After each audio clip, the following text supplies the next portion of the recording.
What's up? This is Patrick at Radicards.com, and it is Friday night, and I figured I'd just kind of get on here solo and talk about some stuff. So let's get right into it here. So, I do a lot of like eBay research. I'm constantly on eBay looking at stuff, just part of my day to day. It's something I do for blogging and obviously for the podcasts and just whatever else. Some of you already know this already, I'm sure, but I started to look at kind of the stuff on my watch list, and there's a lot of stuff that comes through the pipeline, and I don't get to it, and it sells, and I'm like, darn it, I should have bought that. But then I'm like, if I wanted it, I would have bought it, so it wasn't like a big deal. But sometimes I'm just not fast enough because of one reason or another. I'm like, well, that's, kind of expensive, so maybe I want to put that money toward this or put this toward, the savings account, whatever the thing is. And so eBay doesn't wait.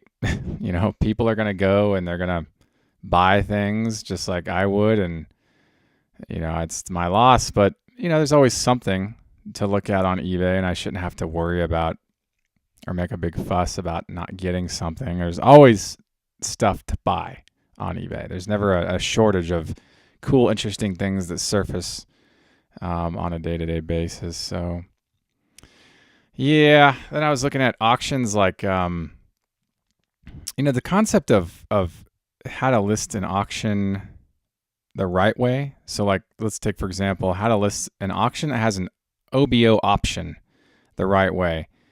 I was perusing eBay a couple days ago and came across a listing for a card that I need, a Frank Thomas card, and it's numbered to 10. And I was like, well, great. It started at 99 cents OBO, and I'm thinking to myself, well, great. Maybe I'll place an offer. So I floated an offer out. Wasn't even an hour later that my offer was auto declined because a bid came in. And I got to thinking, I was like, well, that's not a great way to have an OBO option on an eBay listing. Because if it's 99 cents, obviously it's going to garner a bid. So why even bother putting an OBO option on something like that? If you want an OBO option to have like meaning, some teeth behind it, start your listing off at a pretty sizable bin that makes sense even to a buyer, and then have an OBO. That way, let's say it's like a little bit higher than market or what you think a market might be, and you have an OBO, and you can start fielding offers that come in. And the only way that your offer would be auto decline would be if someone just hit the bin outright, paid a little bit more than market, let's just say. That gives offers a chance to have some lifespan before they get shot down, right? So I was kind of sad by that, but now I'm like watching this thing, and I even emailed the message to the seller. I was like, hey, my offer is still on the table if you want it. He's like, no, I've already gotten offers of this amount. And I was like, that's cool. Like, what do you want to get from it? He's like, well, I'm probably just going to let it run because, it's garnering a lot of attention. And I was like, that's cool. It's fine. He's like, unless, I receive an offer that just blows my socks off. And I'm like, good luck. I'm going to watch the auction and just kind of see where it goes. Now, at this point, it's gotten so much attention and some bids, and it's kind of growing a healthy following. I don't expect to be able to win this card. I would love to have it. They've only made 10 copies. It's from 2000, so it's pretty old at this point. Now 19 years at the time of this recording, it being 2019. So this is the kind of dilemma that I'm up against with cards like this, with auctions like this, when they're, if you're gonna have an OBO option, at least give those offers a chance. If you're going to field offers, start your auction or your listing out at a high bin with an OBO below it. That to me makes more sense than saying, hey, this is 99 cents, but I have an offer option. And then person B, let's say his name is Jim. Jim's like, I'm going to bid on this thing. And he bids, and all of a sudden my offer gets auto declined, auto kicked down. So something I just have to live with. It's just the way the ball rolls, you know what I'm saying? So I'm not going to make a big fuss about it. And, if nothing else, I can save the scan of this to our Pinterest account and just like reference it when I need to like show people, hey, I'm looking for this card. do you have one of the other 10? A card numbered to 10 is kind of interesting because I might not ever see this card again. So I'm thinking, gosh, there are other cards numbered to 10 that I still need. There are other cards I still need, period. So if I don't get this one, oh, that's fine. I mean, I've had a great year already with Thomas acquisitions, so I'm not completely upset. It would just be really nice to add this because it's the last piece of the puzzle that I need in a pretty big puzzle. I remember when I was working on 1998 Leaf, that full run. I think it's like 16 cards. It's a pretty big one. It's got the like 2 different cards in the set, and all those have the different parallels. It took me a while. And I had gotten the plastic Z2 to 20. And then shortly thereafter, I think it was thereafter or before. I can't remember when I got the other Z2 to 20, but I remember it was like between 2010 and 2012. And I remember thinking like, well, maybe I should try to finish this run off. I've got the 2 big cards.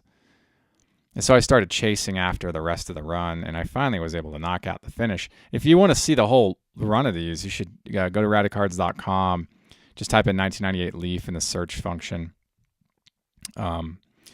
You actually need to go to Radicards.com/blog and do that because that's where the search bar is located.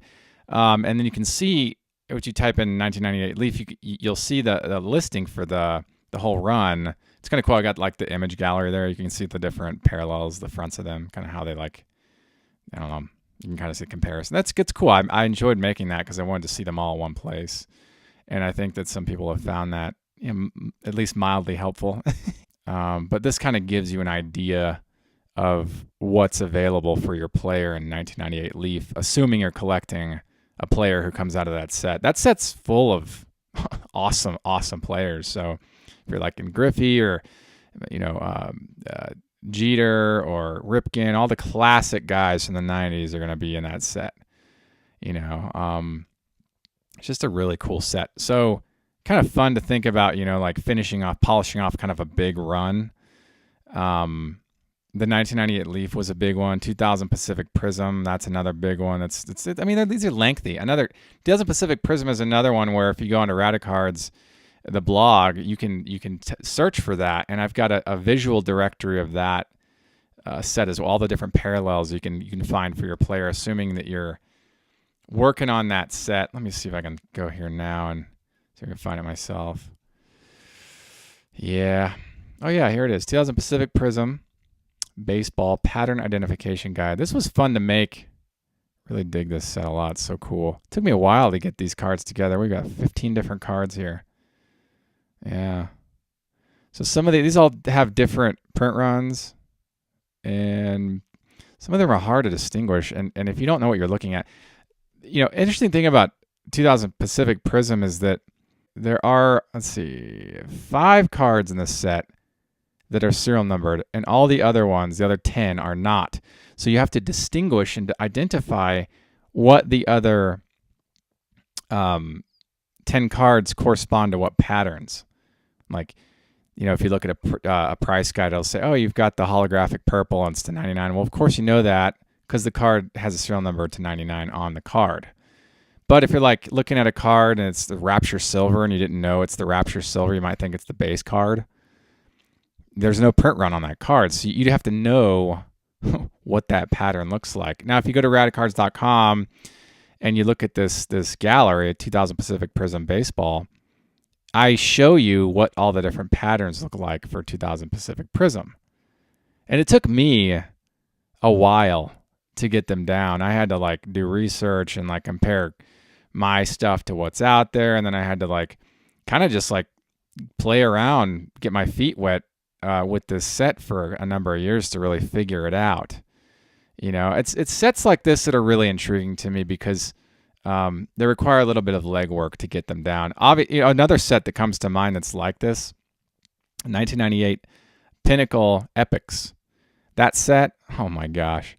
So that set's interesting because, you've got a 4 different runs, pack issued stuff. We're going to not bring in the bankruptcy stuff right now, but talking about the pack issue, the 4 different styles you can get, well, at least for Frank Thomas, this is one of those sets that, depending on the player, they might be listed in the play set will be featured pack issued for, say, a certain number of players, and then the moment a pack issued set will be featured for a certain different number of players, and then the bankruptcy stuff will kind of turn that in. Like if Frank Thomas didn't have a play card in the pack issued stuff, the bankruptcy releases would be the play cards.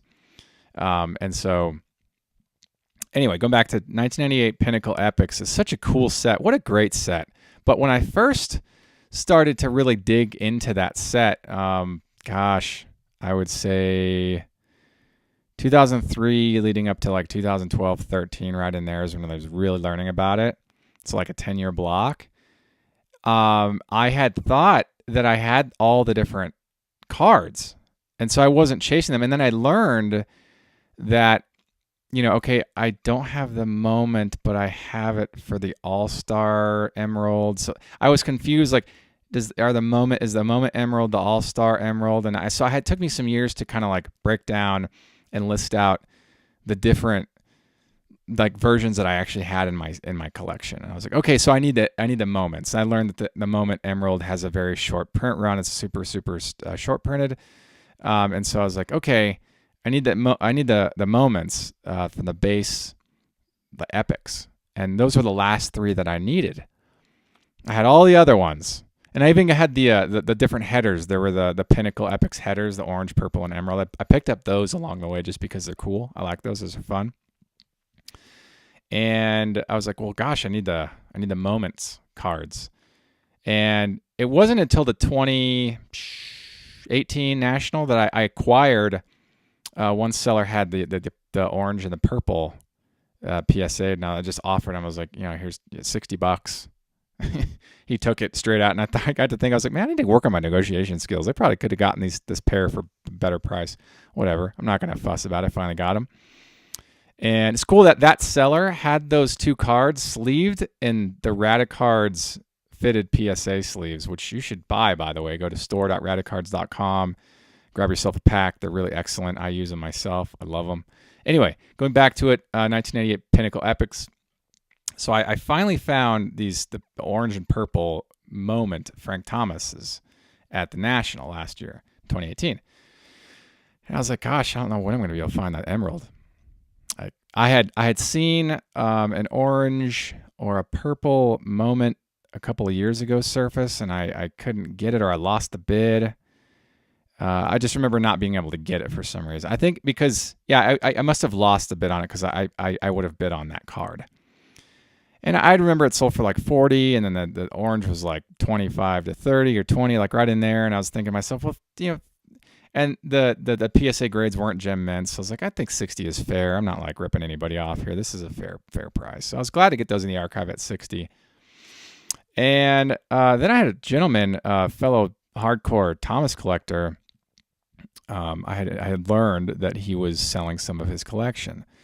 So I reached out to him. I said, hey, are you willing to part with some more of your collection? He's like, yeah. Are there certain cards that you need? And I sent him my most wanted checklist that's embedded on the museum arm of Radicards at museum.radicards.com. I sent him the link to that, and he actually sends back images of 3 cards.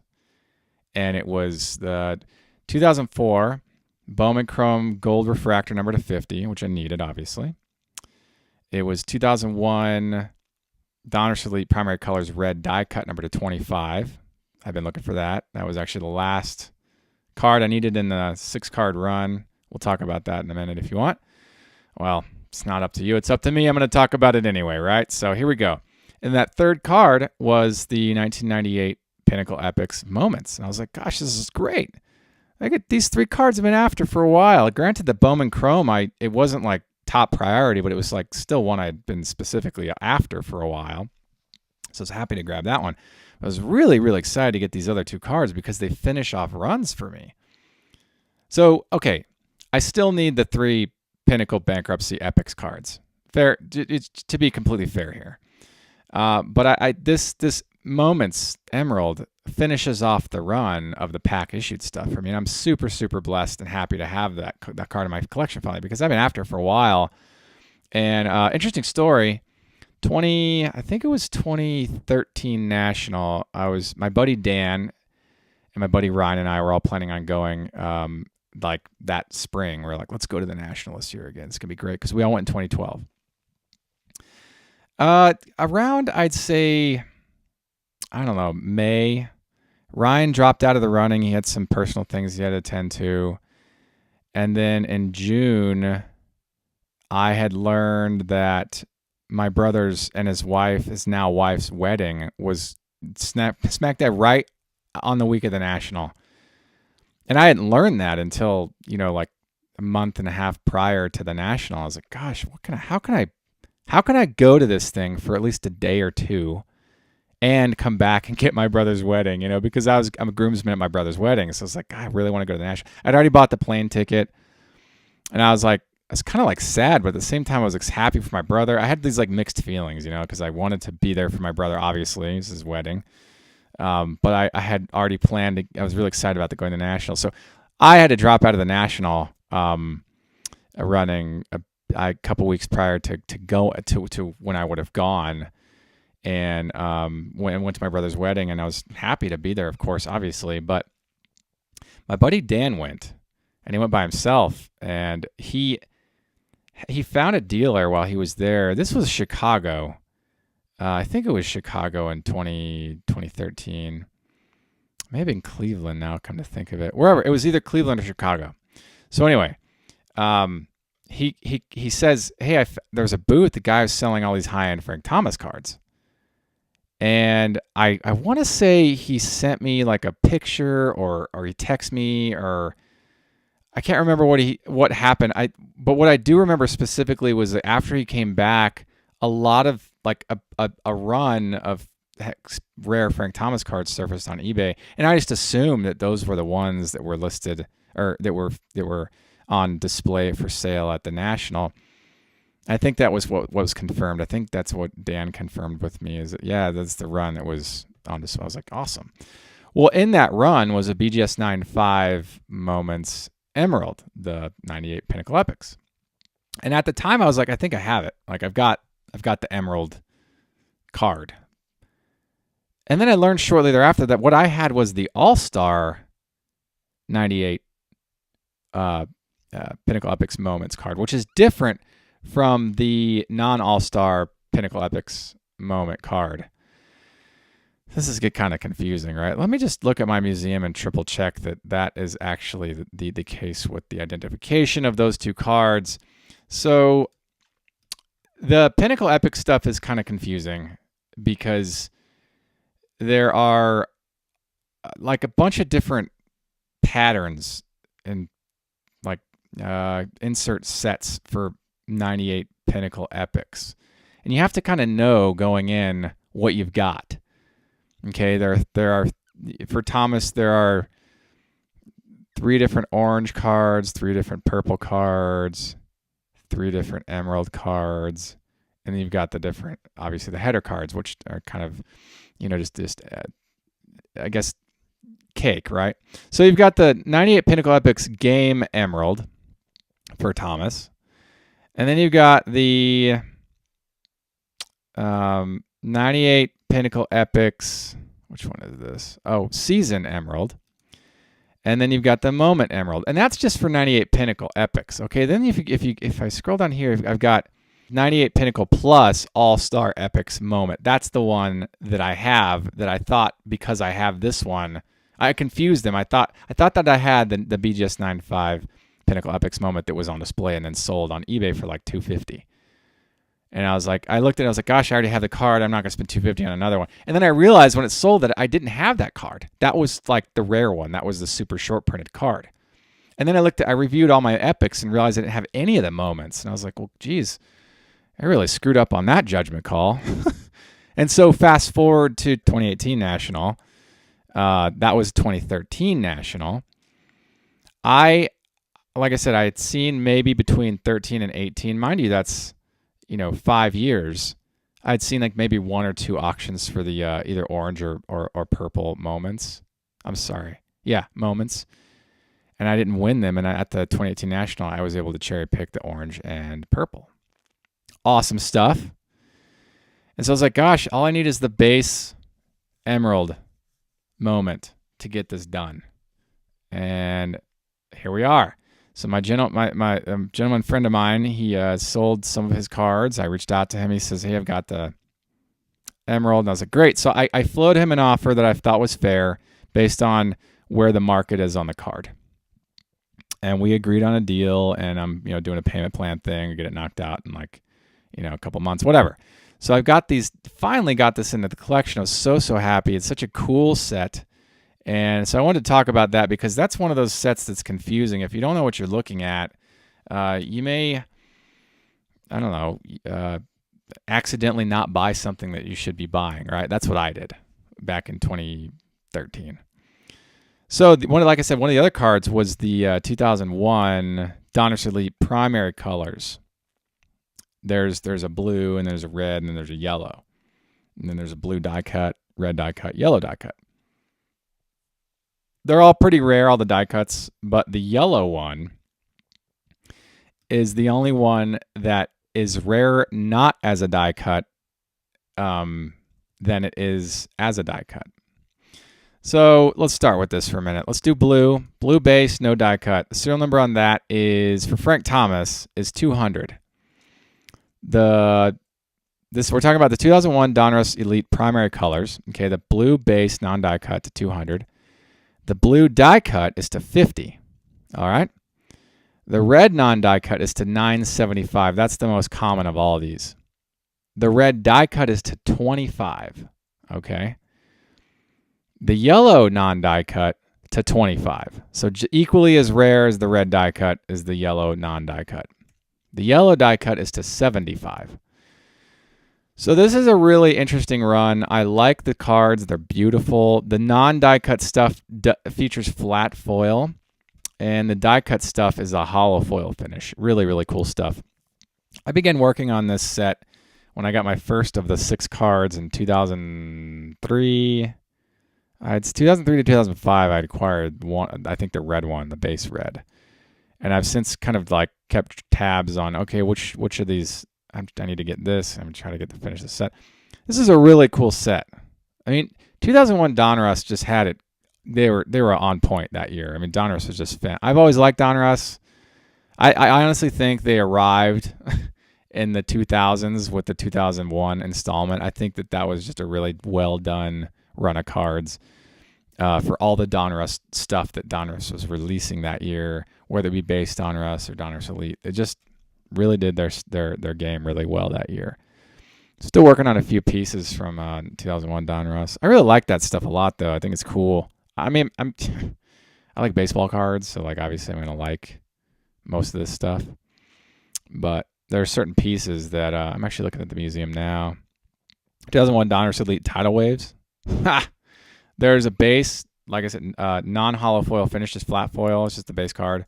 Number 2, 1897, but it's actually serial number to 1997. But the first 100 printed are the hollow foil versions. And that's just obviously print run of 100. They're harder to find. I rarely see them. They're gorgeous cards, though. Such a cool set, man. 2001 Donruss Elite Tidal Waves. Just an awesome, awesome set. Interesting story about this card is that this was purchased with a bunch of other cards from the same seller. And they were lost in transit, that package. And one of the other cards was like one of the Pennant Fever Coppers to 20. And I was like, oh, man. Lost in transit. Just my luck. I've had so many important cards get lost or stolen in the mail. I can't tell you. It's so heartbreaking for me. Like there was one instance where, well, we'll get to that in a minute. So anyway, the package was lost in the mail, and it finally did reach me about a month later. And so I was like, oh my gosh, this is like the coolest thing ever. So I finally got these cards in the mail. I was like so happy because I was worried that I was like, man, I've been looking forever for this Tidal Waves hollow foil, and I don't think I'll ever see another Pennant Fever Copper from that year. And so I was really, really stoked on getting the package. So going back to this other story that in late 2015, like summer 2015, I'd say yeah, summer to fall, right in there. I had been working on a plate run.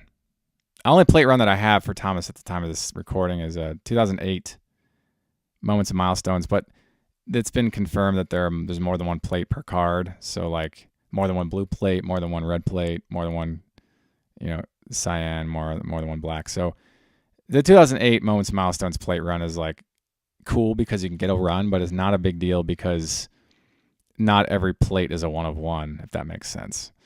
But anyway, I was working on this other plate run from Panini, and I had 3 of the 4. And then I won the 4th one. I was like, sweet, I get to finish the plate run, the first one ever.